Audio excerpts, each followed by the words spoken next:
I never imagined that a simple joke could jeopardize my marriage. Yet here we are. My name is Wanda, and I am a 34-year-old woman who always believed that my husband James would never leave me no matter the circumstances. It turns out I was gravely mistaken.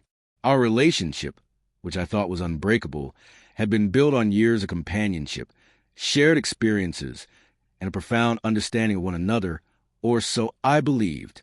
We had been together for 7 years and married for 4, and I always considered our bond to be rock solid.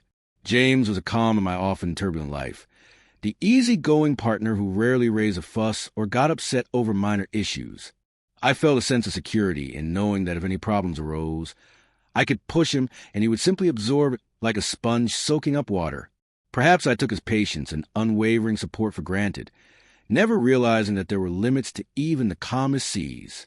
The night our world unraveled was at a party hosted by his longtime friend Mike.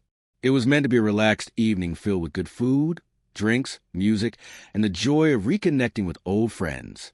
Although James wasn't particularly fond of large gatherings, he had agreed to attend for my sake, fully aware of how much I enjoyed socializing and mingling with people. The evening started off well, with me laughing, sipping wine, and engaging in an animated chat with Lisa, Mike's wife. Our conversation shifted to relationships, as they often do among friends, and someone posed a silly but intriguing question about whether their partner could protect them in a dangerous situation. Without thinking, I laughed and replied, "James? Please, if we were jumped in an alley, I'd probably have to protect him." The room erupted in laughter, and in that moment, it seemed like a harmless joke. I never intended to offend. It was merely a lighthearted comment. Unfortunately, James had just entered the room and heard every word. I noticed a slight change in his expression, but he said nothing. He simply grabbed a beer, sat down, and acted as if everything was fine. However, something felt different. Throughout the night, he barely spoke. He didn't seem sulky or overtly angry, but there was a palpable distance, as if something had shifted within him. I should have picked up on it, but instead, I leaned into the humor, continuing the playful banter. I nudged Lisa and joked about how he struggles to open jars. What would he do in a fight? Throw his accounting degree at someone? While James smiled faintly, it lacked genuine warmth.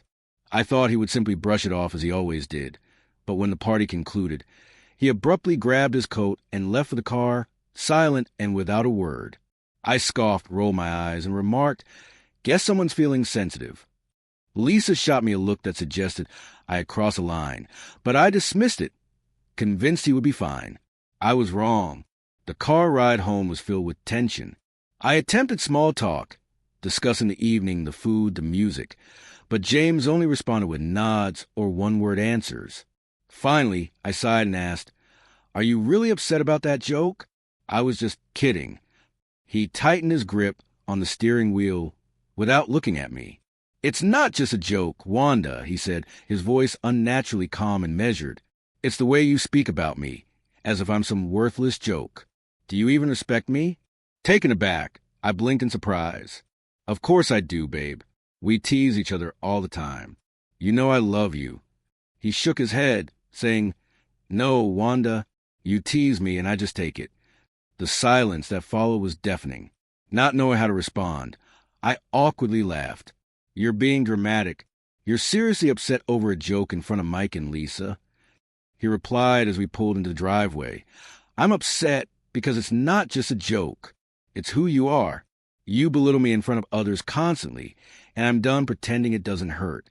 Before I could retort, he exited the car, went inside, and shut the door behind him. The next morning, I expected him to move past it, as he usually did. But this time felt different. He was not just cold.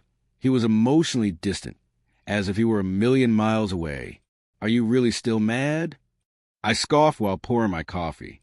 He looked at me across the table and bluntly stated, "I don't think this is working anymore." My heart sank. "What do you mean?" "Us." He set his coffee down and replied, "I don't think I want to continue this anymore, Wanda." I laughed, genuinely believing it was absurd. "Come on, James. You can't be serious about leaving me over a joke." "It's not just a joke," he reiterated. "It's years of jokes." Years of feeling like less of a man around you. Years of being the punchline. Last night was the breaking point. I crossed my arms defensively.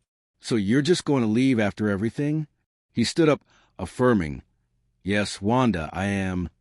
I stared at him, waiting for him to say he was joking, waiting for him to shrug it off as he always did.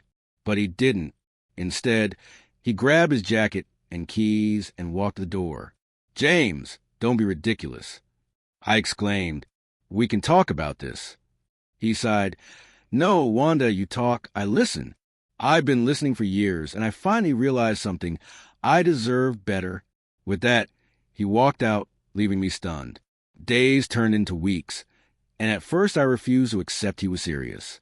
I called Lisa, hoping she would reassure me that James was just needing space. Instead, she hesitated before saying, Honestly, Wanda, I think he's done. I scoffed. Oh, please. He just needs time. No, she replied softly. I think he needed a wake-up call, and last night was it. It took me another week to come to terms with the reality that James wasn't coming back. He stopped responding to my calls.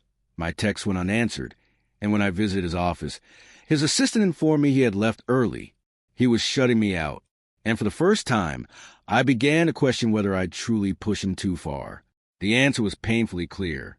Yes, I had spent so much time treating him as if he were lucky to have me that I failed to recognize how fortunate I was to have him. But by the time I realized it was too late. Now, sitting alone in our half-empty apartment, scrolling through old photos of us, I came to a stark realization. The biggest joke wasn't the one I made at the party. It was the assumption that he would always be there regardless of my behavior. The man I perceived as weak was far stronger than I ever acknowledged, and I was a fool who only understood that after he walked away.